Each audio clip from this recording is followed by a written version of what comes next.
ভাইয়া সরকার বাড়িটা কোন দিকে? কোন সরকার? মিজান সরকার। মিজান সরকার। ভাই তুমি পিছনে ভালো লাগছে, অনেক পিছনে। Thank you.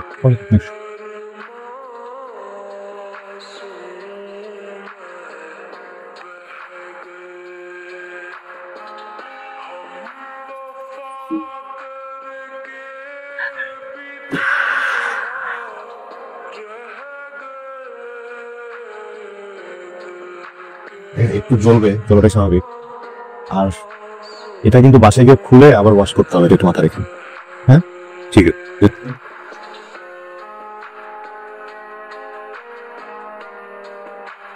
আমার মনে হয় আপনি পারবেন না।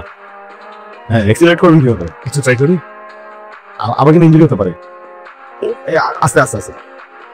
আপনি যদি কিছু মনে করেন আমি আপনাকে নামিয়ে দিই, আপনি উল্টে ধরে বসতেন। প্লিজ আই ক্যান রাইড, সমস্যা নেই।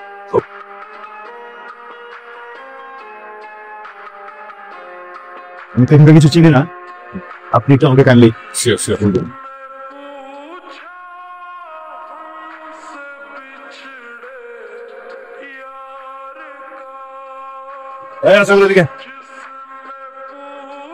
আমার হাতে গিয়েছে। একটু কি হয়েছে? মারামারি করছিস নাকি? আরে মা, আমার কি মারামারি করার বয়স আছে নাকি? আমি বাজার করে মোটরসাইকেলটা ফিরতেছিলাম, ওই মোটরসাইকেলের সামনে হঠাৎ করে দুটো বাচ্চা উঠছে। আমি হার্ট ব্রেক করছি, মোটরসাইকেল স্লিপ করতে তুলে গেছি, হেলছিলে গেছি। তেমন কিছু হয় নাই, একটু হালকা রক্ত লাগছে। ও বলেছিল এটা ওর কাছে ফার্স্ট এড বক্স ছিল, ও আসতে মেরে আমার 7 লাগে ব্যান্ডেজ করেছে। হ্যালো করতেছি, তোমার নামটা জিজ্ঞেস করলো না বাবা, তোমার নামটা কি বলতো? জি আমার আবি। আচ্ছা, এখানে কাগজ আসছো? আমি বেসিক্যালি ইউনিভার্সিটি একটা কাজে আসছি, রিসার্চ করছি। ও আচ্ছা, তুমি উৎসব কোথায়? আমি বা কারো বাড়িতে উঠিনি, বাস থেকে নামতে পেছন আপনার অ্যাক্সিডেন্ট, তো একটা হোটেল খুঁজে নেব। জি, হোটেলে উঠবা মানে? আমার এত বড় বাড়ি থাকতে হোটেল উঠবা কেন? তুমি আমার এত বড় উপকার করছো, আর তুমি তো আসছো আমার গ্রামের কাজ করার জন্য। তুমি আমার বাড়িতে থাকবে, কোনো হোটেল না। হ্যাঁ ফাইনাল বললাম, কোনো নানাটা কাজ। আরে জি, রুম টিচার আছে তো, পারফেক্ট। বাবা আজকে রান্নাটা কেমন হয়েছে? কেন, তুই রান্না করেছিস? না, মা রান্না করছে, কিন্তু আমি মাকে হেল্প করছি। লজিক্যালি আমি রান্না করছি। তাই তো বলি যে খাবার আজকে নতুন ব্র্যান্ড পাচ্ছি কেন, নতুন হাতের রান্না, তাই নতুন ব্র্যান্ড। শুন, মাঝে মাঝে রান্না কিন্তু, বুঝছিস? আচ্ছা তো সত্যি করে বলেন তো, আপনি কি পরিবেশ অনুভব করেছেন নাকি দূষিত করেছেন? এত পাকনামি করতে বলছি তোকে, যা ঘরে যা যা। সো সরি, মানে ও আসলে কেউ দুষ্ট তো। বাবা বলেছে কালকে সকালে আপনাকে নিয়ে গ্রামটা ঘুরে দেখতে। ঠিক আছে, তাহলে কালকে সকালে। জি ওয়েলকাম, গুড নাইট। অবশ্যই তুলে দিতে পারবো, কিন্তু আমি একদম ভালো ছবি তুলি না। ওকে, আপনি তুলে দিলেই হবে। ওকে।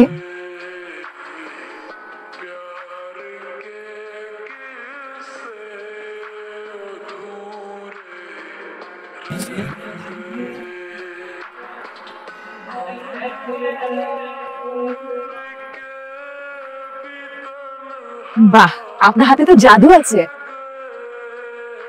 সরি সরি সরি, কি বিষয় রিসার্চ করতেছেন? আমি এই অঞ্চলের জেলে সম্প্রদায়ের লাইফস্টাইল, ওনাদের জীবনযাপন।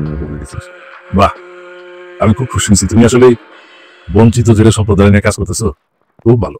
আমি দোয়া করি তুমি যদি কাজে সফল হও। আর তোমার যদি কিছু প্রয়োজন হয়, কোনো অসুবিধা হয়, আমার জানাবা কিন্তু। হ্যাঁ, আমি সব দেখবো। আর পাশে যদি তোমার কিছু প্রয়োজন হয়, তোমার আন্টি আছে, তারা জানাবা। শোনেন না, আমি কিন্তু একদম ঠিক মতন খাওয়া দাওয়া করতে চাই। আমাদের গ্রামটা শুনবেন না? খুবই সুন্দর, এতটা সুন্দর ইচ্ছে করতে থেকে যায়। তাহলে আমি থাকার ব্যবস্থা করতে পারি। কি হলো? আমাদের গ্রামে একটা মেয়ে আছে, ময়না। ওর বাবা বিদেশে থাকে, ফ্যামিলি ভালো, মানে টাকা পয়সা আছে। এখন ওর ফ্যামিলির সাথে যদি কথা বলি, আমি ময়নাকে আপনার সাথে বিয়ে দিয়ে দিব, তখন আপনি গ্রামে পার্মানেন্ট দিতে পারেন। ভালো না আইডিয়াটা? খুব পছন্দ। মজা করছিলাম, যেটা বলছিলাম। গ্রাম সুন্দর, সবই সুন্দর না? ভাবতে গেলে আমাদের পুরো দেশে সুন্দর, দেশের গ্রাম সুন্দর, সব সুন্দর, মানুষগুলো সুন্দর। খুবই সুন্দর অনুভূতি। একটা জিনিস খুবই সুন্দর গ্রামে। কি? গ্রামে মেয়েরা? তাহলে কি? হ্যাঁ, বুঝেন তাহলে এই ঝামেলাই পোহাতে হয় প্রতিটা দিন। আমি ট্রাই করছি, আমার সাথে একটু কথা বলবো। মামি ডাকে। আপনি তাহলে নেটওয়ার্ক খোঁজেন, আমাকে ডাকছে, আমি যাই। Good night.